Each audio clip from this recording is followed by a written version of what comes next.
So newly appointed CBS editor-in-chief Bari Weiss sending a memo to her 60 Minutes staff members for, quote, not advancing the ball on a related story here, amid her decision to hold a segment on El Salvador's SCREED maximum security prison, where the Trump administration has deported hundreds of Venezuelan migrants. She wrote this memo to the staff saying, quote, if we're going to run another story about a topic that has been much covered, we need to advance it. At present, we do not present the administration's argument for why it sent 252 Venezuelans to SCREED.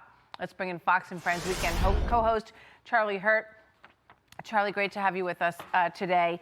You know, there's a lot of layers to this story. Let me just put up one other part of this memo from Bari Weiss. Tom Homan and Stephen Miller don't tend to be shy. I realize we've emailed the DHS spokesperson, but we need to push much harder to get these principles on record. And then Sharon Alfonsi, the producer, reporter on this story, says government silence is a statement, not a veto. Their refusal to be interviewed is a tactical maneuver designed to kill the story. So, Charlie, what do you make about all this? Well, I mean, first, the big picture is, I guess, that it's kind of remarkable to think about 60 Minutes as kind of this premier TV news magazine that we has enjoyed enormous respect over the decades. And here you have a very basic point being made by Bari Weiss to her staff that there are a couple of elements to a story that you have to have. And of course, you have the staff absolutely freaks out about it. And it's kind of remarkable to think about kind of where 60 Minutes has gone, that they would freak out over the idea that you actually need to put a story into context. You have to include all necessary and sensible sources of voices in that story, and it has to move the story forward. It can't be a political screed. And while I have not seen what it is that they put together, it sure sounds like, based on what she has, what she's saying here, and what people who apparently it leaked in Canada, and so a lot of other people have managed to see it. It certainly does seem to suggest that this is what we've seen from 60 Minutes of late, where it's really become a political screed outlet, where they just want to throw things together to try to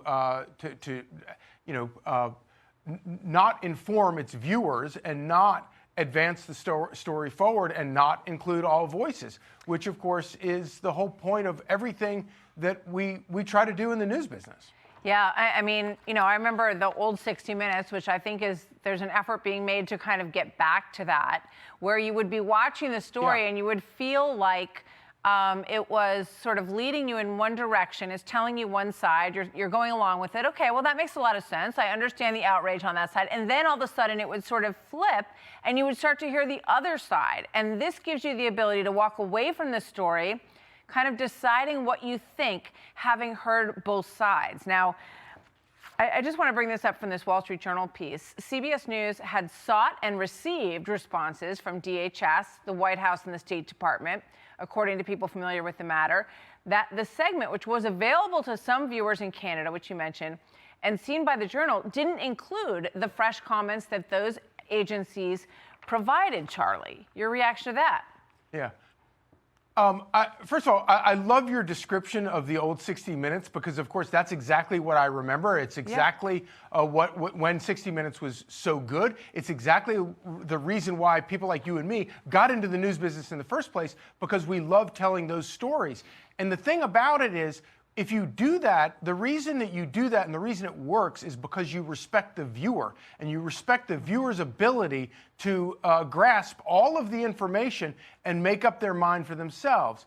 Today, with the 60 Minute, and I think this is what the Wall Street Journal is kind of talking about, the 60 Minutes is only trying to talk to their little segment of the population, and that is what a political propaganda operation winds up being, and it's not journalism. It's not, you're not informing people, and most of all, you're not having the respect for readers, in my case, or viewers, in 60 Minutes' case, to actually be able to absorb all the information and make up their minds for themselves. Yeah, but Charlie, one more question.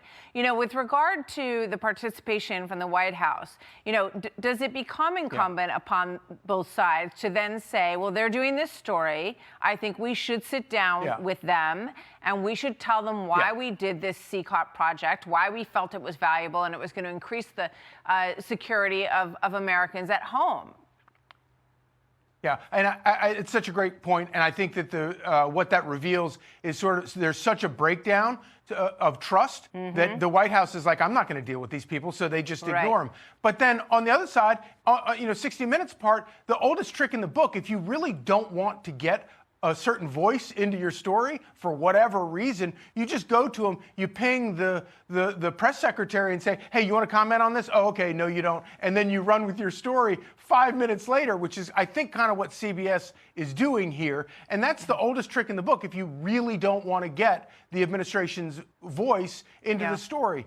But I think it reveals, big picture, a tremendous breakdown. There is zero trust going either way. And I'm sorry, but CBS, 60 Minutes, is entirely responsible for maintaining that trust.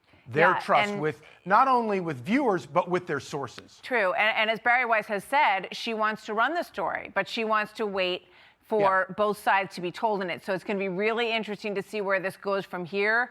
And if we do get to see that more fleshed out version and we hear from both sides in this piece. So that'll be the proof in the pudding. Charlie, thank you. Great to see you. Merry Christmas.